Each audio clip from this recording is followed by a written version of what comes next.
Morning, everyone. Thank you so much for joining us. Today we have Miss Erin Melody joining us from Xavier University. And so without further ado, I'm going to introduce Miss Erin Melody. Good morning, everybody. Thanks so much for having me. So I'm basically here to chat with you this morning about kind of where you would normally be at this point in the process. And yes, a lot has changed, but ironically enough, there's still lots of great resources, and it's kind of odd. You almost have more time now to work on some of this stuff with not as much stuff going on conflicting without sports schedules and work schedules and everything else. We can start to really concentrate on the college search process. And I'm going to talk to you today about three things in particular. The most important and first and foremost being the essay process, and then also to talk a little bit about what else to be working on this summer as far as building your activity list and getting into that kind of good stuff. And then also the idea of what resources are out there for you, what you can be doing since we're not able to make the rounds right now and get all your college visits in as you'd probably be planning for this summer, but we can kind of jump into that a little bit as well. So, thinking about where you would be normally at this time in the year, and if we were doing this on site, I'd be saying to you, really you want to be working on your essay. You want to make sure that you have your topic pulled together. You want to be moving forward on that. And, you're probably sitting down with your family to plan out your college tours this summer, do the Southern swing, do the New England trip, maybe head out west and do a West Coast swing as well. But there's lots that you would be planning for. And like I said, it's odd to be doing it in a slightly different format, but again, those opportunities are still there. So first, the biggest part of any application, I think in your minds, or that you still have control over, maybe that's the better way to say it. The one thing that you still truly have control over at this point, because your transcript is pretty much done. You've achieved what you can achieve in your 3 years thus far, and yes, you can finish out strong this semester, but you're where you are with your transcript, and testing is a whole nother discussion that we can get into a little bit on. But the one thing that you truly have control of in your application at this point is your essay. And so I just wanted to go over some tips, some tricks, a little bit to kind of discuss that. So Al, if I could share my screen, that way I can show them the... Go right ahead. I just gave you the ability to. Oh, fantastic. Thank you. All righty. So just a few quick tips and tricks there. And I have shared this with Ms. Walters, so she'll share it with all of you. That way you don't have to be taking screenshots or writing down furiously. But basically, this is what we have put out as an admission office. And this is certainly not the end all and the be all. As a matter of fact, a great resource web-wise is on Johns Hopkins website. They actually have essays that they like to call the essays that have been successful. So if you go to their website, you can actually see student essays to see what has gotten in at Hopkins. So it kind of, a lot of different schools will have those kind of resources there for you. But as you think about your essay and what you have control of, again, still in this process, something to keep in mind is that this is the opportunity for you to tell us about yourself. There are two kind of ways that college essays tend to go. And before I get into those, let me give you my rule of thumb after 20 plus years in college admission. Each school is going to do every step of the process a little bit differently. We were just saying how nobody quite has a blanket policy. There's no definite rule that we all follow by. But I would say kind of some general rules of thumb when it comes to the essay. There's kind of two fields of thought on the essay. Either they want you to be answering a very specific prompt, and so you want to make sure you're doing that if that is the case. Or the case at Xavier, what we want to see is your opportunity to tell us about you, something that we're not going to learn from your transcript or your activity list, and an insight, a personalization, a background story, something about you that is going to make you stand out maybe not long term. I read, anywhere from 750 to 1,000 essays over a cycle. The important part is not that you are the best essay I've read. It's that your essay means something in the moment that I'm doing your application review. So being able to say that, in that couple of minutes that I am able to spend getting to know you and make the decision, that I've learned something about you, that I've gotten some insight to you, that you've told me a story that has been engaging and hopefully educational for me to relate to you as an individual. So as you think about those things, I have a list of kind of do's and don'ts to think about as far as the essay is concerned. And let's start on a don't. And this don't is one of those kind of pet peeve don'ts. And it's really to remind you to spell check and grammar check and to print it out. We've gotten so used to, especially now in this Zoom age of dealing with COVID-19 and the lockdown, we've gotten so used to being on a screen. Sometimes you really do need to print it out and look at your essay on paper to catch the grammatical errors, the missing punctuation, or you think you've typed something in and your brain will correct it as you're reading it on a screen. But if you sit there and read it aloud, all of a sudden you realize, oh, wait, what I typed is not what I'm saying. So you want to be able to do that. And a quick tip, if you're doing your essay in Word or another platform, when you go to copy and paste it into Common App, I'm not positive if it happens with Coalition because we're not a Coalition school, but I know with Common App, a lot of times you lose the formatting. You guys have all sat through plenty of English classes that talk about putting together thoughts and into paragraphs and being able to express yourself and make sure that they're very well-defined topics, and a change of topic or a change of voice from paragraph to paragraph. Guess what? When you copy and paste into the Common App, 9 times out of 10, you lose that paragraph formatting.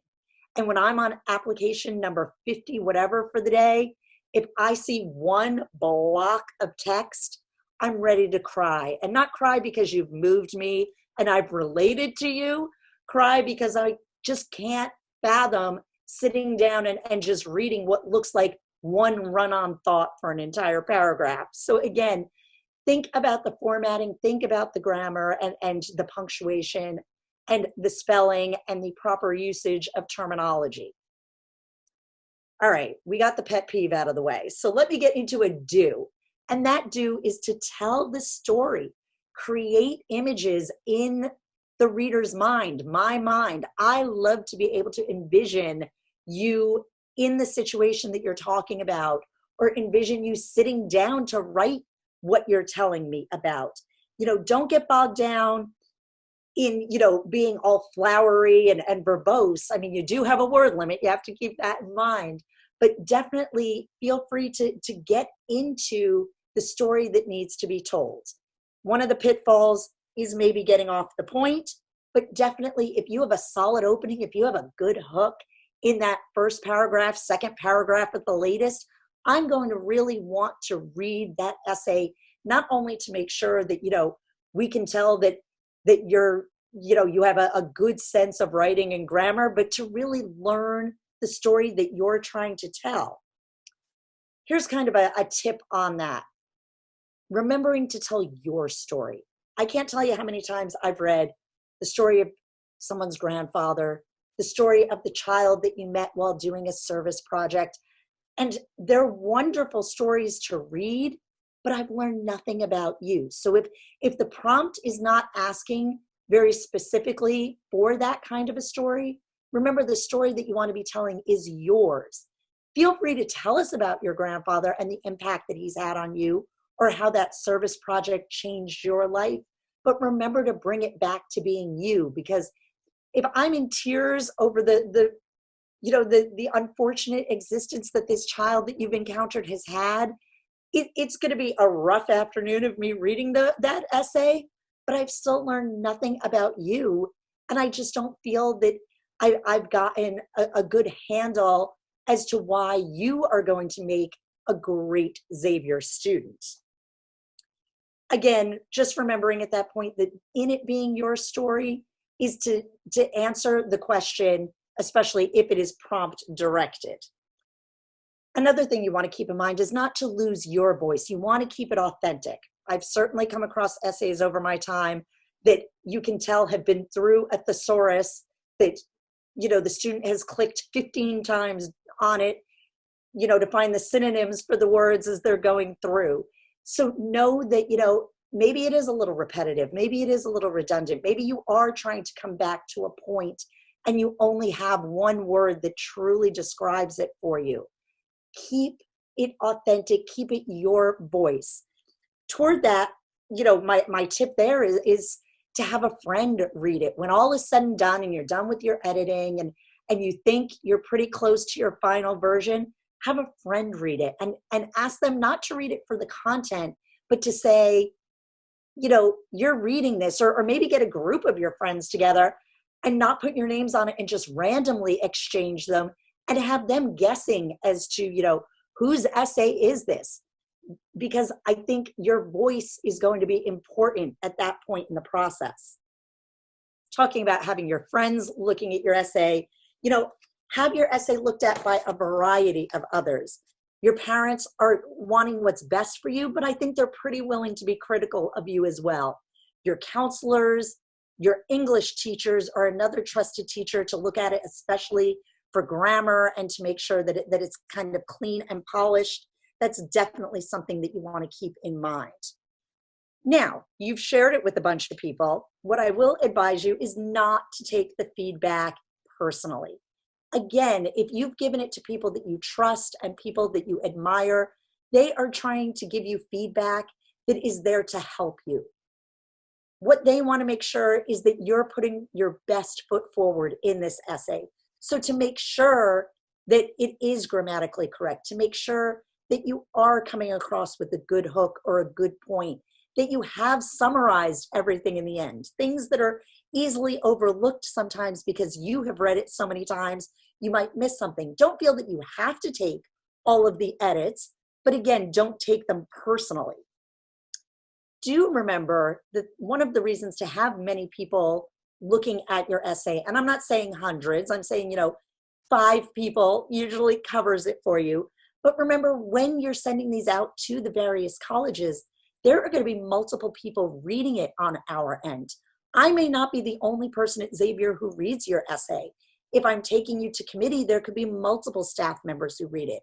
If it is used also for an honors application or for an application for a scholarship, you're going to have different committee members reading that essay. The reason I bring this up is because if you're thinking about a hot button topic, if you're thinking a more controversial topic, remember, everybody who reads this, and it's going to be many different people, are coming to it with their own life experience and their own perspective. So whereas I may take something at face value and it's not a topic that would irk me or fire me up, and it doesn't even have to be a controversial topic. It could just be a life experience that I've never experienced, so it may not impact me. But if another reader has had that life experience, it might stir something up for them negatively or positively. So keep that in mind, that you've got a wide audience that could be reading this essay as you move forward in submission. Don't feel, again, that you have to make every edit suggested, but do feel if it's grammatically or factually wrong, you do want to make sure to take those final polishing steps as you get ready to move into starting to hit submit. So one of the examples that we give on this tip sheet here is the idea that, you may talk all about wanting to go to Harvard, and wanting to go to Harvard is great. But I can promise you, if Yale is reading that essay, and they do, I promise, that is going to be a huge ding against you. And so when you're using the Common App, remember that, personalizations and specifications like that a lot of times can't work in the general essay. When you're in the supplemental essays, certainly, because those supplemental essays are specific to each individual school. But when you are in the general essay, remember, you don't want to mention a particular dream school, especially if it's not the school that you're submitting that application to. do have fun with this. This is, again, your chance to show schools who you are. So if you're creative or if you are humorous, let that come through. Remember, humor sometimes doesn't come through, tone sometimes does not come through well on paper, but to keep that in mind that, we're happy to read something that is creative, something that is not a day in the life story, something that, could be completely out of your imagination if that's what's being asked for. Don't forget that, again, I talk about this idea of being unique, about telling us about you. Remember, though, again, I'm reading 750 to 1,000 essays in a given year. At some schools, they're reading thousands of essays depending on the caseload. At other schools, they're able to do, just a few hundred and really get into the essay and look at it very much for the grammar and the content. But no matter how many of us are reading it or how many of them we're reading, that unique story, don't get bogged down in that story having to be 100% unique, because the odds are, yes, it's a story that's unique to you, and maybe it's unique in the Bergen Catholic, the Bergen Catholic bubble. But the fact of the matter is that as you're reading essays from across the country and around the world, the odds of you having 100% unique essay is going to be rare. There's going to be unique factors to it.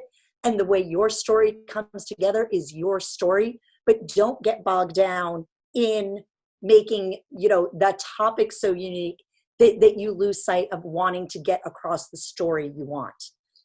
The flip side to that is also the pitfalls that you can easily fall into with the essays that we read a lot of. And so keeping in mind that, if you're writing about your service trip, if you're writing about a big game experience, if you're writing about a sports injury experience, it needs to give us insight. It needs to be more than just a listing of what you did every day on that service trip. Or again, that idea of the story of somebody that you encountered on that service trip, if it's only about them and not coming back to give us a summary reflection on how it has changed you. In light of all that has happened over the last few weeks, that's something to keep in mind. For the first time in my career, as I've seen, I'm somebody who read 9/11 essays and Katrina essays and Sandy essays over the years. And thinking back to how prevalent those topics were in those years, I think we're all very tempted right now to say that these last few weeks have had such a tremendous impact on you at such a formative time. Not saying don't do the COVID-19 essay, but remember that it's got to be about you still. It shouldn't be a term paper on COVID-19. It shouldn't be a topic of living in the epicenter and giving us what the governors of New York and New Jersey have been doing for the last 8 to 10 weeks.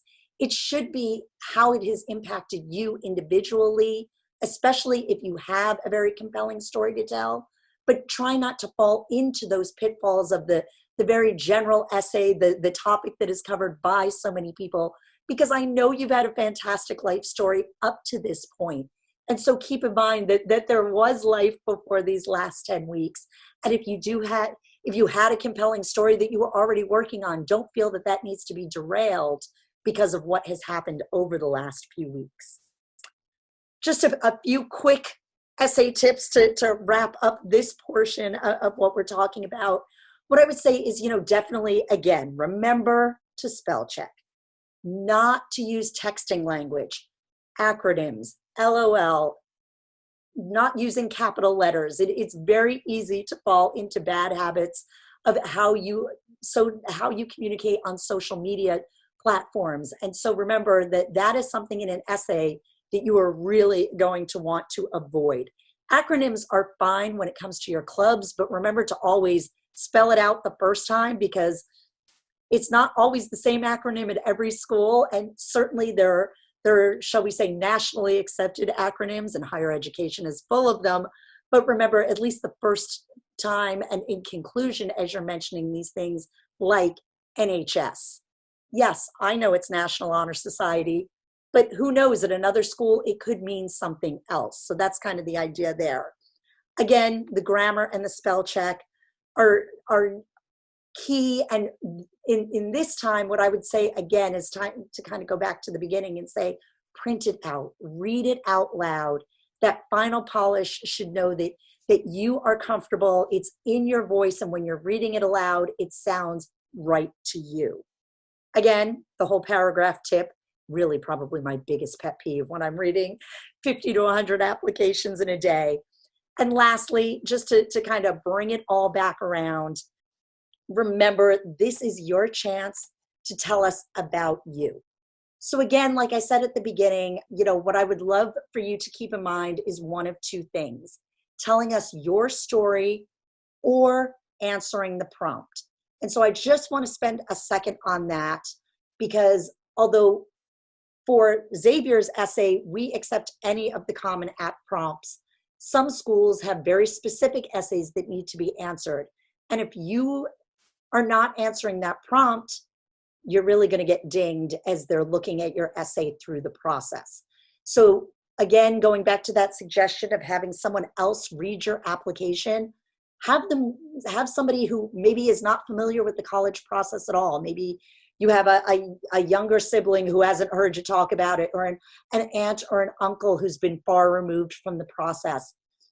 Have them read it, not with the prompt on it, just have them read it and ask them, kind of the two questions. Number one, what question do you think this is answering? And number two, have them be that voice check again, making sure that it still sounds like the authentic you.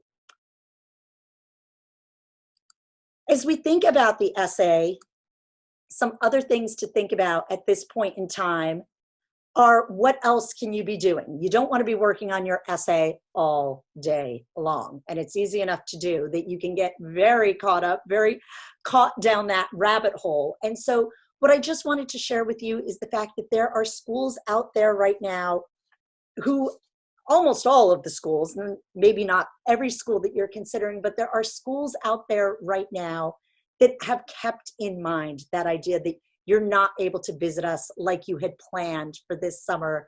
All the spring break trips that you probably had planned had been postponed, and now we had hopes that you would be able to visit this summer, but that may be on a very limited basis as well. So this is another document that I have shared with Ms. Walters and will be a resource for all of you.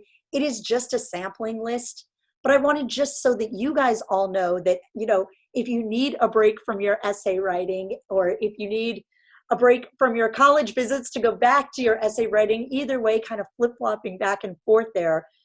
But there are schools out there that have created dynamic experiences online. And I know we are all tired of looking at our screens all day, but right now it is the best resource that we have to share with you.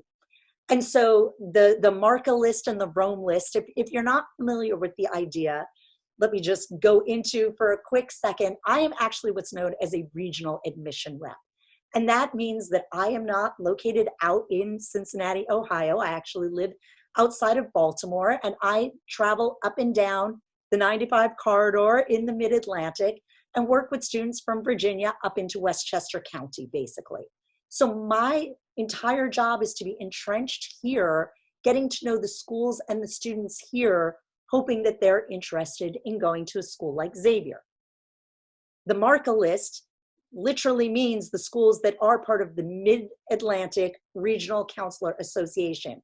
So on that link, you will actually find a full link of schools that specifically have a staff member who lives and works in the Mid-Atlantic. Rome is the regional metro area of New York. And so both of those lists are going to not only have the schools that have somebody embedded here, but also the contact information for that person on those lists. Start developing those relationships now.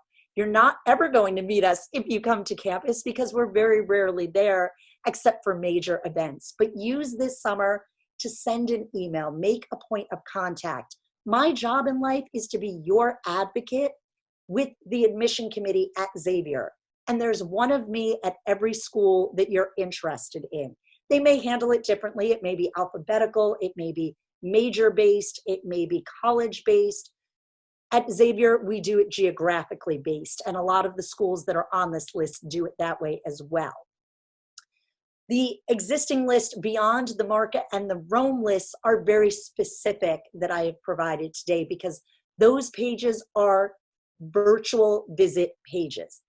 The market and the Rome lists may not necessarily have links to, they would have links to the staff members and the schools, but they would not necessarily have links to the virtual visit pages that those schools have set up. The existing list below market and Rome are all pages that are out there that you can visit, and I'll show you ours just to give you an idea.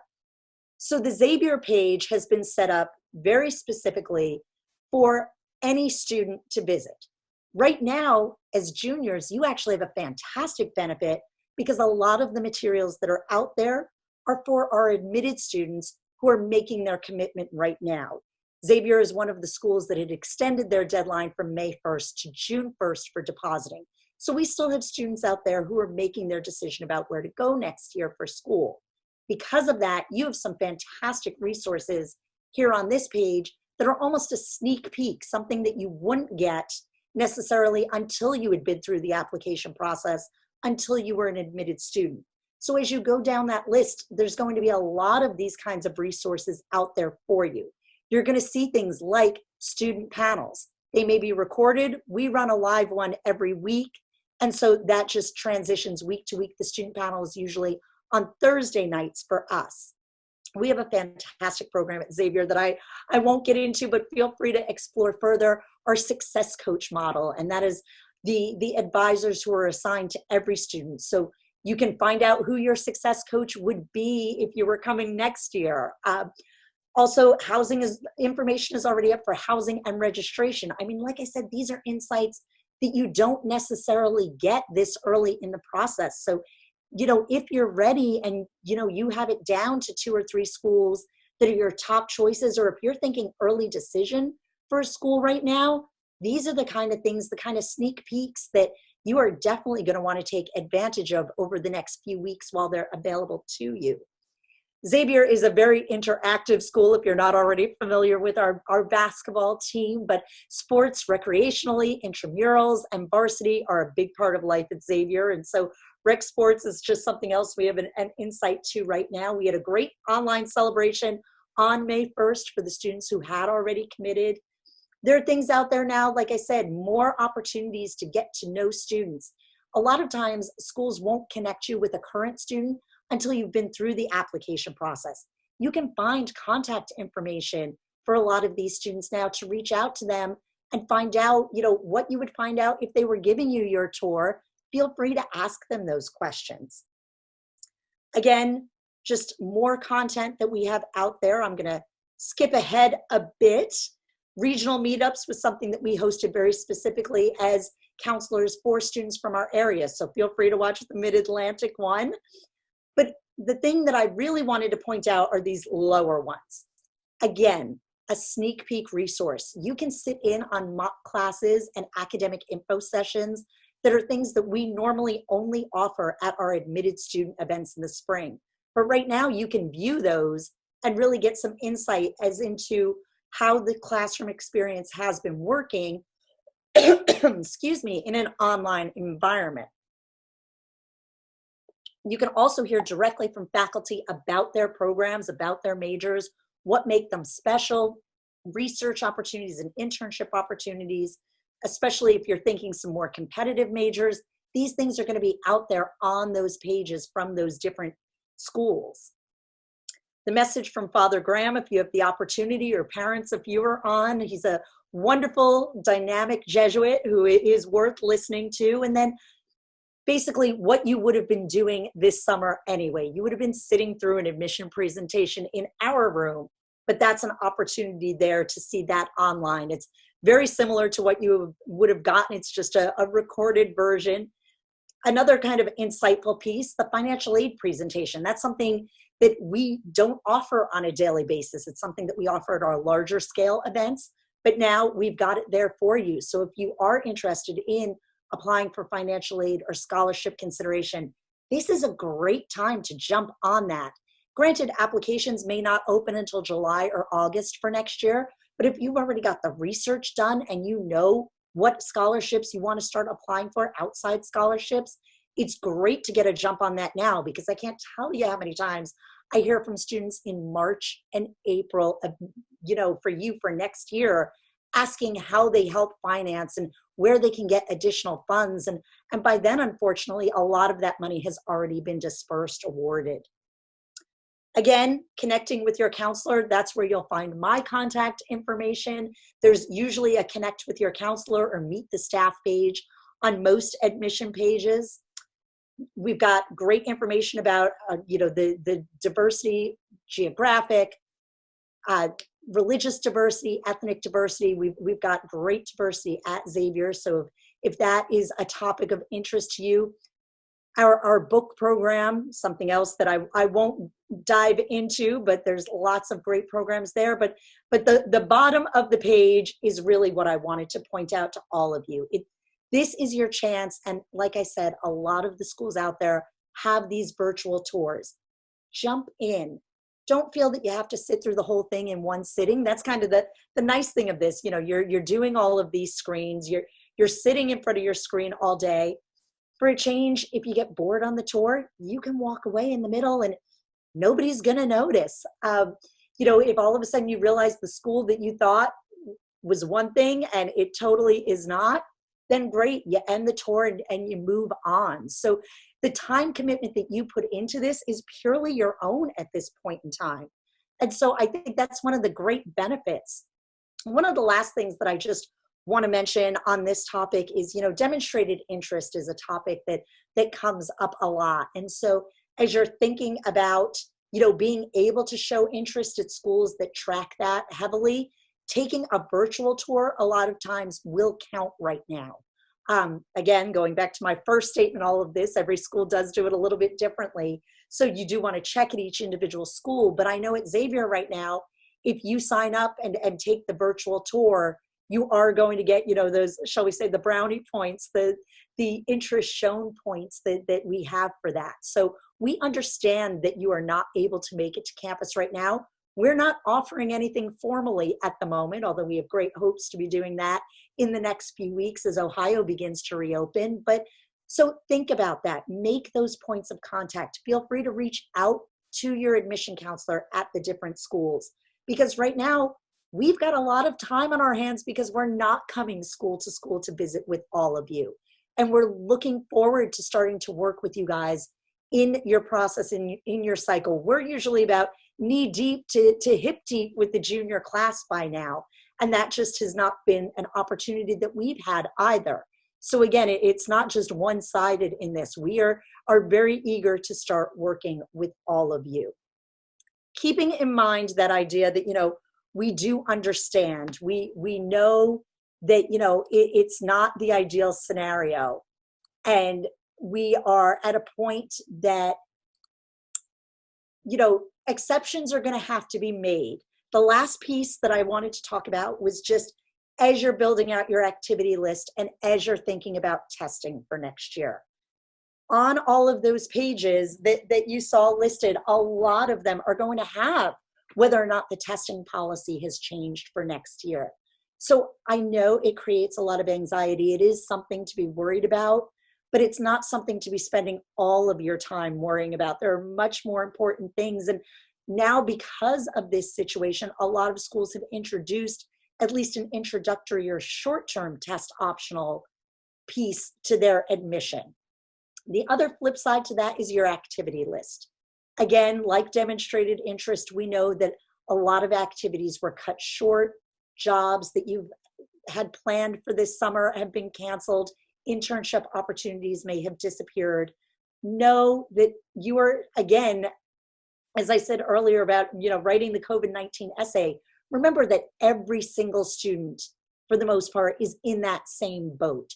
And so we are going to be much more understanding, and we are going to take in relation to what is going on in the world and how that changes between now and the time we're reviewing applications. So we will keep in mind the ideas of demonstrated interest, the ideas of, building out your resume or your activity list. So know that we're here to be your advocates. We're not here to make snap judgments and to, look down upon you because you weren't able to get some of these things done. That is just going to be a part of the reality that we all face as we go through this next application cycle and maybe even further beyond that. So know that that is something that we are keeping in mind and we are discussing as admission committees. Toward that end, I will close on just saying, you want to keep looking at change of policy as you narrow down your list, as you get to those 5, 10, 15, hopefully not more than that schools.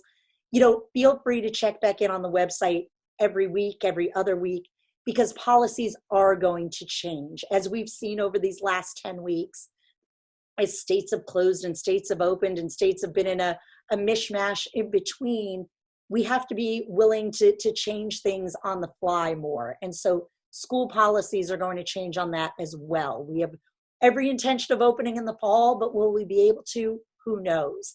We have every intention of having a full academic semester. Will that be able to happen, be it in person versus virtually or a hybrid of both? Who knows?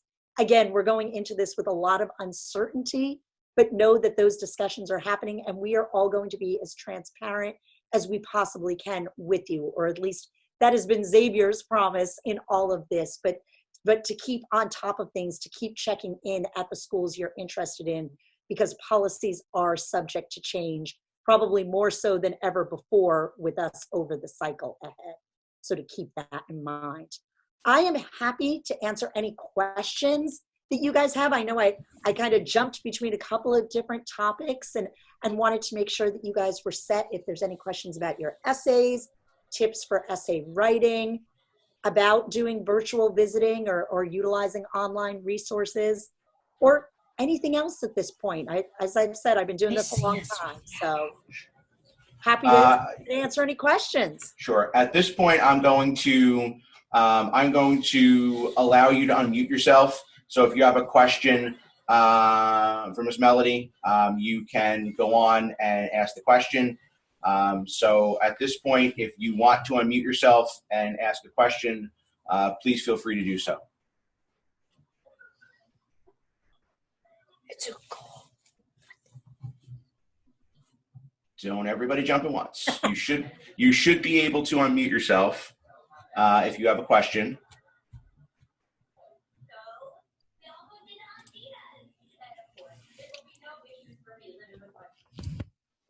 Must be the lag, Erin. It's got to be a couple second lag. I was just so informative. They're overwhelmed with. That's right. So Erin, I'll ask a question. So in terms of admission dates and times and everything like that, do you anticipate the early decision, early action dates being pushed back since testing has been pushed back and all of the spring test dates have been canceled? Do you know if that conversation's happened? Those conversations are definitely happening. I will tell you at Xavier, that's going to be unlikely because we are test optional. Right. So at schools that are test optional, I would say the odds are slimmer of making test date changes because we just know that, that has other options. So at schools that are requiring test scores still, I'm sure that discussion is being had at a much more fervent pace, and they're going to have to make some decisions sooner rather than later. But I would also think at the same time, there are decisions that are going to have to be made for Common App to launch on August 1st. So I think we'll have those decisions made sooner rather than later. And once you kind of commit to something like that, the policy change, I think, will be pretty limited. Not to say that there won't be a lot of extensions of deadlines as we move through the process.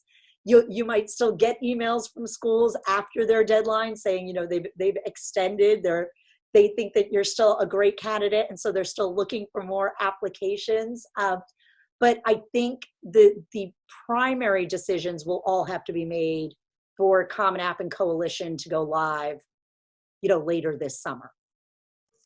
Do you think that in terms of the test optional policies and procedures for schools that have recently made it temporarily a test optional school, do you have any sense of what how that's going to change the overall picture of what schools will be looking for? So, Cornell, for instance, and Boston University, it's pretty standard that, their test policies, were quite high. So how can students compensate now for that test optional policy for a kid, let's just say, who might have had great test scores, but now that won't be considered? Or on the flip side, the kid who, might have great grades, but didn't have great test scores or wouldn't have been a good test taker. How can they compensate for the new policies that are going forward?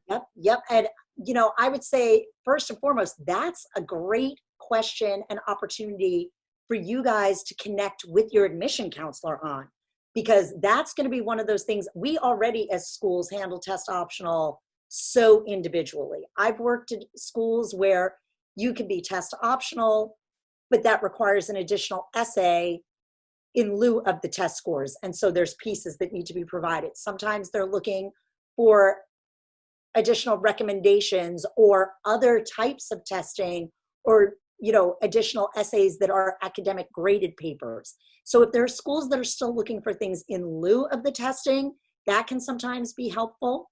But this is your opportunity, because this is a question that needs to be answered, and a lot of times is not going to be in black and white on our websites. This is the type of question for you to reach out to your individual counselors to say, how are you going to handle this at Fordham? How are you going to handle this at Xavier? How are you going to handle this at Boston University? So as you move forward, I think in the case of the student who has strong grades and normally would have weaker testing, 9 times out of 10, it's going to be working out very much in your benefit. But I completely understand that it would be a much bigger concern to the student who might be a little bit more borderline and relying on strong testing to show that potential. And so again, you're going to want to have that discussion, because every school is going to do it a little bit differently. Great, thank you. And then I just had one other question. I know that, from Bergen Catholic, we have a substantial amount of students who are interested in pursuing athletics at some level. Mm-hmm. So how do you see that working out for them, especially this year's juniors who missed out on an entire spring season of lacrosse and baseball and track? What do you think, being a Division I school, is everybody at that same disadvantage across the country, or is it just the pockets of the country like California and the East Coast who've really been affected? Yeah. How would you say that's going to play out? My understanding on it is that it has been fairly widespread, because school districts almost across the country canceled their spring sports. So for spring sports in particular, I think it's still a fairly even playing field. And even for the schools that started to get some seasons in, I will tell you that the coaching restrictions, the NCAA restrictions for Divisions I and II went into place pretty quickly. So I think everybody is going to be on a pretty level playing field in that regard, especially for spring sports. Where I think it's going to be most interesting is the idea of the spring sport student at the college level being given that additional year of eligibility and what that means. Maybe not so much in roster spots and walk-on positions, but definitely in scholarships given. And so if scholarships that coaches thought were going to be available for the incoming seniors and then the juniors behind them, with all of this extra time being given, this extra year of eligibility, that's where it's going to get a little bit dicier for spring sports specific to any other sports. Personally, I don't have a good enough handle. I don't feel that the NCAA has given enough guidance on that just yet. I know it's a big topic of conversation with them. I know our athletic department is talking about it constantly. Having, a baseball team and a successful baseball team, it's certainly something that is of concern to them. I think lacrosse schools, it's going to have a huge impact on. So if you are a lacrosse recruit, That's something you're going to want to be in discussion with coaches on sooner rather than later. The other thing that's going to come into this is the whole testing, and whether or not the NCAA is going to, in order to be cleared in the old school clearinghouse idea, but to go through the NCAA certification center, if testing is going to be waived, if there's going to be any sort of provisions made there. So that's something that I am watching equally closely, because to see if, all of these online courses, if the testing, how that's going to change, the checkbox list of items that the NCAA requires. It's going to be a very interesting next couple of months as some of these things start to get ironed out. And honestly, I just don't feel that enough has come out of the discussions for me to give you a really solid percentages answer. Okay, great. Do you have any recommendations, opportunities? Should they be reaching out to coaches, knowing that obviously there's like some dead periods, and there's a lot of things that, can't happen, even D3 athletes, should they be reaching out to coaches at this point? I mean, I would say on the D3 level, I think it's almost an equal conversation that you'd want to have with the admission office as well as with coaches, but definitely feel free to be reaching out to your coaches. Especially if you're already in the active recruitment process, that should be a fairly open and easy conversation to be having right now, with the exception, right, of dead periods and what is limited. I know speaking in person, meeting in person, I think is all dead at the moment, but I think emails and calls are still being allowed, and texting and whatnot. So, being cognizant of what the limitations are just based on calendar. But aside from that, if you are already in the recruiting pipeline and have already been hearing from schools, that is a very easy conversation to still be having, and something that you should be advocating for yourself and pushing forward with. If you're at the early stages and you're just trying to get on coaches' lists, or you haven't really pursued things as yet, it's going to be a little bit more difficult, because I think there are just so many unknowns. I don't know that coaches are going to be as quick to get back to you as they may have been in the past. They're still trying to figure out their own situations. And, unfortunately, we're seeing at some schools with budget cuts because of revenue drops that, some athletic teams have actually already gone away between now and next year because of the different, budget ramifications that have come through all of this. So, you want to keep checking the website, seeing what is there, especially if you're early in the process. If you're early in the process, talking to your own current coaches, your AAU coaches, your high school coaches, because they may be in conversation. As someone who once upon a time did work in college athletics, I can tell you it's a network of people who know one another very, very well. And so they're having these conversations both on a professional level and on a personal level. So, tap into your own local resources, especially the earlier you are in the process, because they can kind of help direct you, toward places that they know are having active conversations, who are looking for athletes at this point in time still. They're a great network to get ingrained with and to make your contacts with. I love that, to me, college athletics and being part of the recruitment process, I think well prepares you for, the life of networking that needs to be done. And as you go into your professional career, you're already very, very well prepared. You already have a great base if you've been through the college recruitment process.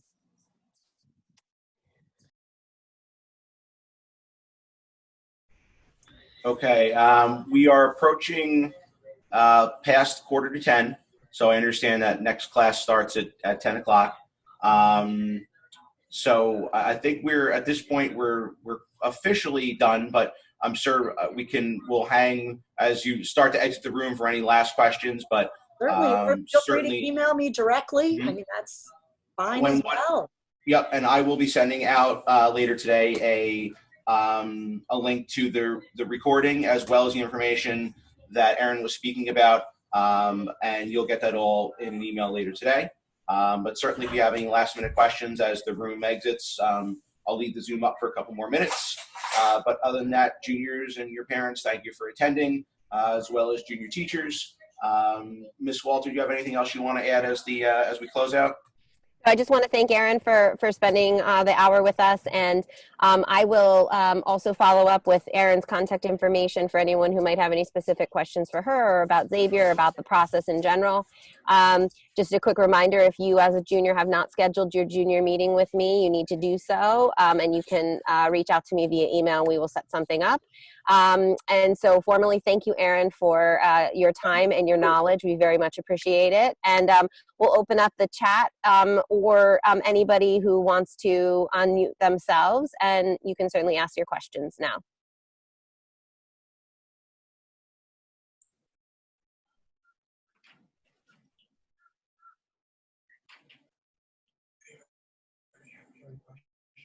Just want to say thank you, Erin, for the meeting. It was very great, very informative. We appreciate it.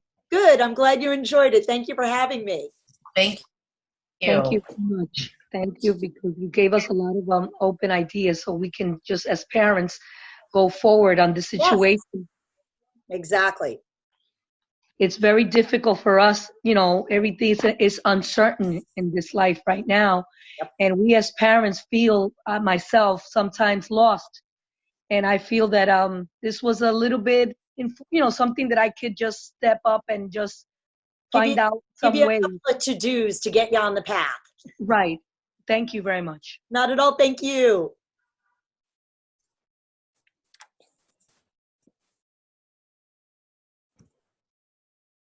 Anyone else? Hi, I was just wondering if there was any activities you could do online that could kind of replace what we would be missing, in like the real world in terms of internships. Right. I mean, I've seen some limited opportunities. I know, there have been some internships that have gone virtually. I know a lot of schools have been able to continue some of their clubs and organizations doing virtual meetings. But kind of across the board, there hasn't been a lot that I've seen. Ms. Walter, do you have any resources that have been shared with you guys on the high school side? So, just the summer programs that, the colleges are still running virtually. So kids that, might have gone to Brown, sort of everything shifted online, the virtual experience. I've encouraged kids to continue doing what they do as much as they possibly can, as long as it's not putting themselves or their families in danger in terms of any kind of contacts. Several of our students have done, some raising money for different causes, and, a lot of wearing masks and, 6 feet distance, but delivering goods and things and food. So I think, it's been a different experience, certainly. But I think everybody's sort of at a loss for not knowing what the best step is. And so I think it's also a comfort level. And that's what I've been encouraging kids to do, is just anything that they're comfortable with that doesn't, again, put themselves or their families at any kind of, risk. Most definitely. Yeah. So, right. There is definitely the opportunity for some service work still out there. And I have seen, you see those stories on social media of students who have kind of started their own grassroots initiatives, so to see that kind of shift focus. One of the best students that I've worked with in recent years for our community engaged scholarship award had started their own pajama donation collection. I can only imagine what their parents' dining room looked like, but they would collect them and give them to the local hospitals. So, now in this age, is there something similar to kind of get started, something to get off the ground, or not for you to necessarily get it off the ground, but know that there's a group of friends or another resource that you can volunteer. But again, right, the safety factor is paramount. Great. Anybody else? Anything that anyone else wants to ask? Well, I hope this helped some of you feel a little bit more at ease about this process, knowing that we're all in the same boat. Across the country, everybody's feeling the same pressures and the same stress, and that on the admissions level, I believe that all the professionals are really here to help us. So again, I want to thank Erin, and again, look for an email in the next couple of hours with Erin's contact. And again, if anybody has any questions, you can feel free to reach out to me as well. Thank you so much, everyone. Thanks, Erin. Bye-bye. Thank you. Have a good one. All right, you too. Bye-bye. Thank you.